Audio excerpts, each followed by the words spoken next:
were by choice, I wouldn't be gay. If it were by choice, I wouldn't be gay. Born into this body, and at that moment I knew that this is wrong. Like how I love the color pink, how I love playing in thongs, how I loved singing that small note that comes with Lebu Matosa's songs. She was my role model, especially because she didn't judge. She liked iCommerce and she had a thing for the crew threesome. My mother used to find it funny. She found it amusing. She used to call these gay people Tsala. You'd used to call them extra at times. So I knew that by the time I decided to step out of the closet, the world would not be as claustrophobic as I had imagined. And so I did. Well, these were the first stages of puberty. I told my mom something that didn't sit well with me. I said, Mom, I'm different. She said, my child, where do you stand? I said, well, I prefer to sit. And that's when I sat down and I told her, "Ukuthi kwenzakalani ngami grand." I told her that I have a crush on a male friend of mine, and that's when her eyes widened out. She cried. She said, well, this is wrong. This is a sin. She went down on her knees and begged God for forgiveness. She said it must be his father. It must be his father. He gave him the DNA to be this broken-handed thing. And that's when my mother decided to take me to church. It got worse. They said I had demons. They said I needed to be exorcised. They said I needed to be baptized. They said I needed the Holy Spirit. They said Jesus didn't die for such a thing. If it were by choice, I wouldn't be gay. Later that night, the priest that had to exorcise these things out of me came to have dinner. My mom went to bed early, so I was chilling there watching TV with him. He said to me, come here, the son. And so I sat close. I knew that a second prayer would be coming and I wasn't ready for this one. But wait, he touched my thighs. He said, you don't have to tell anyone. You choose to be this person. It's okay. Let me show you what this person is supposed to do. He told me to bend over, told me to keep quiet, inserted his holy inside of my body. And that's when I felt violated.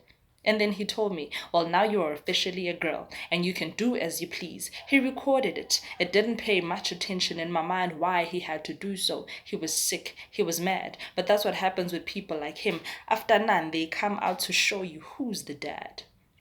I went to bed crying that night, asking God to make me straight. But God told me that I'm not bent. God told me that I'm okay. I said, God, but my body is going against my spirit. He says, well, son, I don't go for the body, which is why the flesh will decay. But I go for the spirit. So F the world, my child, it is okay. Had to continue with life. But for this, I have to say, if it were by choice, I wouldn't be gay. And then there's me. I always knew that there was something about my step. I always knew that there was something about the way that I walked. I always knew that there was this twang about it. The way the way I used to love cutting my hair. The way I had to force my boobs not to grow, like, please, please stay there. I used to chill with the boys. They understood me. They understood what I was going through, especially this one guy. They called him Lucky. He was my best friend. He taught me the traits of being a boy. He taught me what it meant to mac on a girl. He actually pulled the first one out for me until this one night. We went drinking. He spiked my drink. I'm not sure. I can't remember what it is that I was thinking. Laying in bed and he said to me, you can't be a man until a man is inside you. You haven't even made a choice, but now you want to stick against us and stand with us by taking our women. Nah, let me remind you that you were ordained and you were created to give forth babies, and I will have to show you what it means to be a man. I violate, I eat, I take what I please, and right now you will have to go down on your knees. As drunk as I was, I don't remember what happened, but he took my virginity in a way that wasn't supposed to happen. He was my brother, he was my friend. Woke up the next day and I couldn't comprehend that I'm finally pregnant. What kind of man am I? Went back home and you could see it in my mother's eyes. Lucky went back home to say that he made love to me. Lucky went back home to say that he corrected me. Lucky went back home to say that he straightened me out. They were discussing lobola. And that's when I sat down in utter doubt. Had to remind myself that if it were by choice, I wouldn't be gay.